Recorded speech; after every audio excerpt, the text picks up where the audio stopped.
Shalom, sahabat Koram Deo. Salah satu isu gereja yang paling sering saya dengar adalah kesulitan untuk mencari pelayan. Masalah regenerasi. Sulit cari pengurus, majelis, bahkan gembala gereja. Akibatnya, kebutuhan pelayan selalu diisi oleh 4L, lu lagi. Isu seputar regenerasi kepemimpinan bukanlah masalah baru. Sebenarnya Tuhan sudah sangat peduli dengan regenerasi kepemimpinan bahkan sejak kitab Bilangan. Kitab ini juga menjadi kitab yang cukup banyak diabaikan oleh orang-orang Kristen. Kebanyakan dari kita sangat menantikan Bilangan 6 ayat 24-26, yaitu berkat dari Tuhan melalui Harun kepada kita. Tetapi kita kurang mau perhatikan Bilangan 5 sampai pasal 6 ayat 23. Isinya peraturan, ritual yang sebenarnya adalah petunjuk anugerah dari Tuhan yang cukup mirip dengan kitab Imamat. Tapi intinya saudari, deklarasi berkat melalui Harun kepada umat Allah menunjukkan bahwa kepemimpinan rohani dalam kitab Bilangan itu fokus kepada aspek kepemimpinan ibadah. Jadi kepemimpinan yang ditegaskan adalah kepemimpinan ibadah yang perlu siap untuk melayani setiap hari. Nah, seluruh petunjuk hidup dari kitab Bilangan diberikan dari dalam tabernakel oleh Tuhan kepada Musa. Dan hal ini sangat signifikan. Sebab di akhir kitab Keluaran Musa tidak boleh masuk ke dalam tabernakel meskipun kemuliaan Allah sudah hadir. Setelah pembasuhan, pemurnian dilakukan seturut petunjuk kitab Imamat, barulah tabernakel yang adalah tempat kediaman Tuhan Allah bisa menjadi kemah pertemuan dengan umatnya melalui Musa.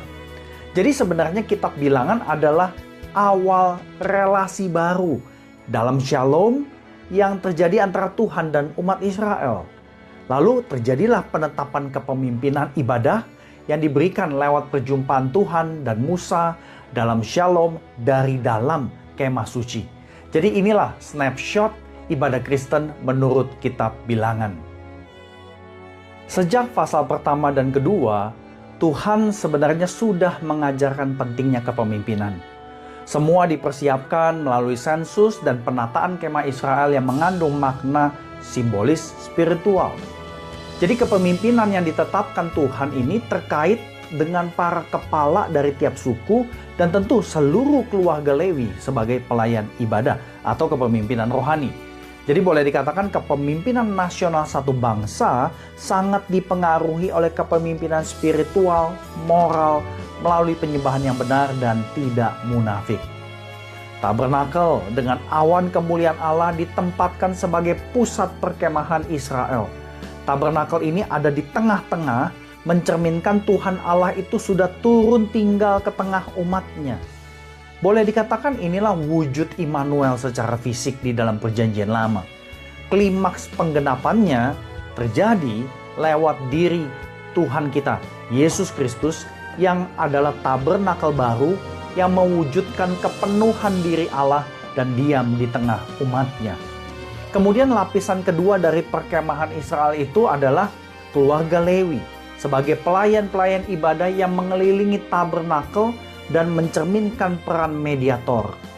Menarik untuk disimak di sini adalah orang-orang Lewi yang ditunjuk sebagai substitusi semua anak sulung di Israel.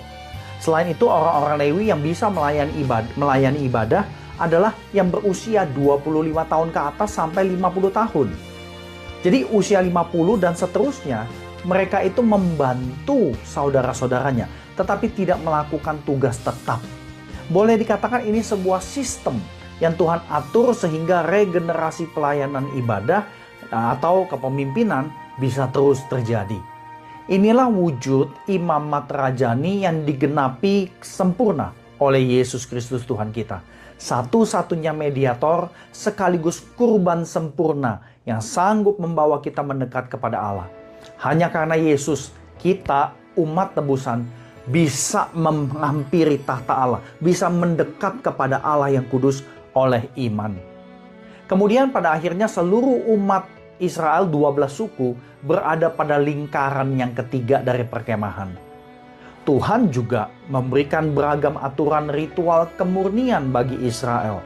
Ritual untuk dilakukan supaya umat bisa terus mendekat kepada Allah secara gradual. Berarti dengan kata lain, mendekat kepada Allah bukan perkara semau gue. Allah adalah kasih yang mau tinggal di tengah umatnya. Namun Allah juga adalah kudus. Ia tidak bisa diperlakukan dengan sikap yang tidak respectful. Nah, pada aspek inilah orang-orang Kristen mungkin seringkali kurang peduli. Karena kita lebih dibawa arus duniawi daripada teologi berdasarkan kitab suci, khususnya kitab Bilangan. Ya, Yesus Kristus Tuhan kita membawa kita mendekat kepada Allah karena kekudusan Yesuslah yang diperlakukan sebagai kurban sempurna dan sekaligus imam kepala yang kudus. Namun sesudah kita di dalam Kristus bukan berarti kita seenaknya bersikap dalam peribadahan, baik itu kebaktian ataupun kehidupan sehari-hari. Menjaga sikap penyembahan perlu dihidupi oleh kepemimpinan gereja, sebab tanggung jawab yang dipercayakan begitu besar dampaknya. Semoga kita dapat meresapi 3 lingkaran perkemahan Israel sebagai visual buat menolong kita menangkap isi hati Tuhan atas hidup umatnya. Hidup yang berpusat pada hadirat Tuhan.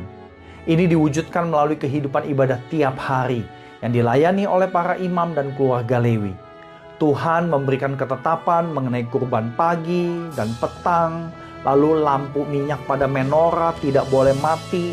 Para imam dan Lewi harus memastikan adanya terang yang terus-menerus tersedia bagi umat Israel. Paskah sebagai ritual pengingat keselamatan juga perlu terus dilakukan. Semua ketetapan ini terus diberikan di dalam kitab Bilangan. Namun sayangnya Israel kembali berdosa dengan bersungut-sungut, memberontak karena tidak percaya, menuduh Tuhan melakukan kejahatan, bahkan lagi-lagi jatuh menyembah berhala. Kisah ular tembaga di Bilangan 21 adalah karena bersungut-sungutnya orang Israel. Kisah ini tidak boleh kita lupakan sebab dikutip oleh Injil Yohanes pasal 3. Yesus adalah anak manusia yang ditinggikan di atas salib serupa dengan tiang ular tembaga di padang gurun. Manusia yang berdosa lalu melihat, maka ia diselamatkan. Merciful God ditekankan sebagai karakter Tuhan yang tidak hanya berlaku untuk waktu tertentu saja.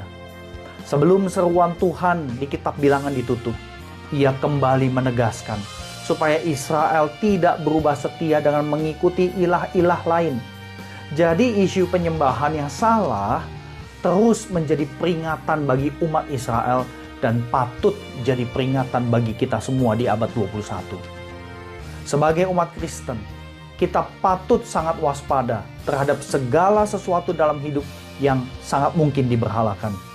Mari jadi gereja yang peka secara spiritual dan tidak melukai hati Tuhan Allah yang sudah begitu mengasihi kita dan terus berbelas kasihan.